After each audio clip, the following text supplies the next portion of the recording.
সংগ্রামী সাথী ও বন্ধুগণ, এই হত্যাকাণ্ড শুধু বাংলাদেশকে আবার বিপ্লব উত্তর গোটা পৃথিবীর সামনে একটি বর্বর এবং অসভ্য জাতির নমুনা পেশ করেছে। আমরা আর কাকে কে বহিষ্কার করলে এটি জানতে চাই না। আমরা বলতে চাই, যেই দল তার কর্মীকে নিয়ন্ত্রণ করতে ব্যর্থ হন, সেই দলকেই মানুষ প্রত্যাখ্যান করেছে। আর কেউ কেউ বলে থাকেন গোপনে চাঁদা নাকি পুরস্কার, আর প্রকাশ হলে বহিষ্কার। কার ভাগে কত টাকা কোথায় যায় কয়েকদিনের মধ্যে গোটা জাতি সেটিও কিন্তু প্রকাশ করে দেবে।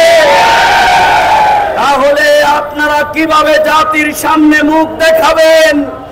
যাদের স্বাক্ষরে বহিষ্কার হয় তারাও কি এই চাঁদা পান কিনা জাতি সেটি জানতে চায়। সুতরাং 28শে অক্টোবর লগি বৈঠা দিয়ে মানুষ হত্যা করে লাশের উপরে যেই নৃত্য করেছিল, আমরা আজকে লক্ষ্য করলাম হেলমেট বাহিনী থেকে ইমামকে হত্যা করে একটি দল রড বাহিনীতে রূপান্তরিত হয়েছে। আবার এখন তারা আপডেট লাভ করেছে, সেই আপডেট হচ্ছে এখন রড বাহিনী থেকে তারা পাথর বাহিনী হয়েছে। এগুলো যদি বন্ধ না হয় তাহলে বাংলাদেশের আবু সাইদ এবং মুগ্ধ যেই বাংলাদেশে জীবন দিয়েছে, সেই বাংলাদেশের মানুষ এই কুলাঙ্গারদের ঘেরাও করতে বাধ্য হবে। সুতরাং পরিণতি বুঝে কিন্তু কাজ করুন। আমরা কিন্তু কোন দলের বিরুদ্ধে নয়, আমরা সন্ত্রাসীদের বিরুদ্ধে, আমরা চাঁদাবাজের বিরুদ্ধে, আমরা দর্শকদের বিরুদ্ধে, আমরা হেলমেট বাহিনীর বিরুদ্ধে, আমরা পাথর বাহিনীর বিরুদ্ধে।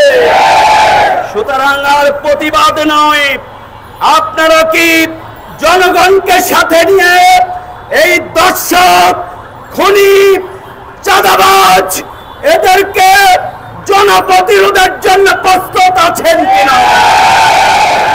তাহলে যে দেশে শত শত মানুষ জীবন দিয়েছিল একটি ইনসাফ ভিত্তিক শান্তিপূর্ণ বাংলাদেশের জন্য, আসুন সেই বাংলাদেশ বিনির্মাণের জন্য আমরা ঐক্যবদ্ধভাবে সন্ত্রাসী, চাঁদাবাজ, লুটেরা যারাই হোক, যারা নিজেদেরকে যাই ভাবুন, জনগণ তাদের বিরুদ্ধে আজকে থেকে প্রতিরোধ গড়ে তুলবে।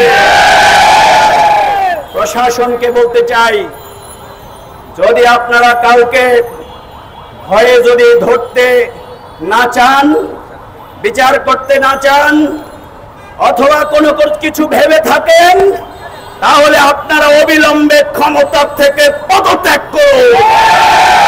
বিপ্লবীরা নতুনদেরকে ক্ষমতায় বসাবে। আমাদের আজ আমরা 4.5 কোটি যুবকের পক্ষ থেকে, বিপ্লবীদের পক্ষ থেকে আওয়াজ তুলতে চাই, যেখানেই খুনি, দর্শক, সেখানেই প্রতিরোধ হবে। তাই আগামী দিনে সুন্দর বাংলাদেশ বিনির্মাণের জন্য বাংলাদেশ জামাত ইসলামের সংগ্রামী আমির জননেতা ডক্টর শফিকুর রহমান আগামী 19 তারিখ যেই সমাবেশের ডাক দিয়েছেন, সেখানে আমাদের দাবি অবিলম্বে গণহত্যাকারীদের বিচার হতে হবে।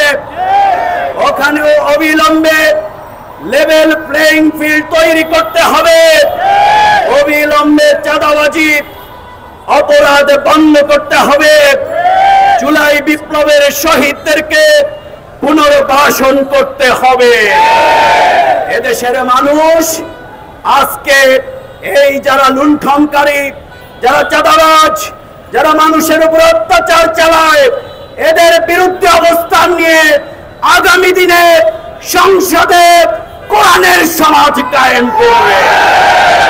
সুতরাং আসুন আজকের এই বিক্ষোভ সমাবেশ থেকে আমরা আমাদের প্রিয় ভাই সোহাগ সহ যারা নির্যাতিত হয়ে শাহাদাত বরণ করেছেন সবার শাহাদাতের সর্বোচ্চ মর্যাদা কামনা করি, শোকাহত পরিবারের প্রতি সমবেদনা জানাই এবং বাংলাদেশ জামাত ইসলামী নির্যাতিত সকল পরিবারের পাশে থাকবে ইনশাআল্লাহ।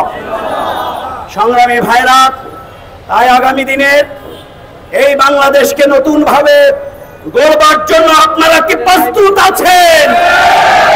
কারা কারা প্রস্তুত আছেন হাত তুলে দেখা।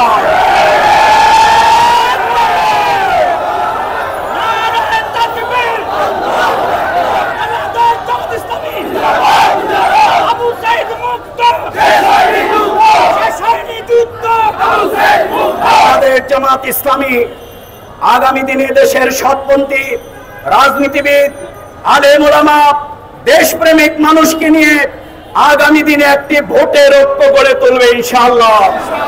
কিন্তু দর্শক, চাঁদাবাজ, খুনিদের সাথে বাংলাদেশ জামাত ইসলামী কোন ঐক্য করবে না।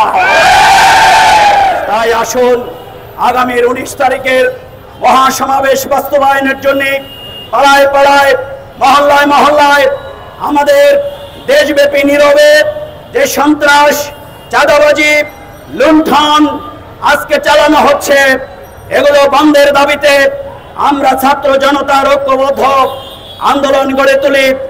আগামী দিনের একটি ইনসাফ ভিত্তিক বাংলাদেশ বিনির্মাণের জন্য সবাই ঐক্যবদ্ধভাবে আমরা ভূমিকা রাখি। আমাদের স্লোগান আবু সাইদ মুগ্ধ, শেষ হয়নি যুদ্ধ, আবু সাইদ মুগ্ধ। সুতরাং সেই যুদ্ধের জন্য আমরা 24-এ ছিলাম, 52-তে ছিলাম। আমরা আগামী দিনে রাজপথে থাকার জন্য প্রস্তুত আছেন কিনা? সবাইকে সেই উদাত্ত আহ্বান জানিয়ে আমাদের আজকের বিক্ষোভ পরবর্তী সমাবেশের কার্যক্রম আমরা এখানে সমাপ্ত ঘোষণা করছি। আমাদের এই সমাবেশের কারণে যারা যতটুকু কষ্ট পেয়েছেন আমরা তাদেরকে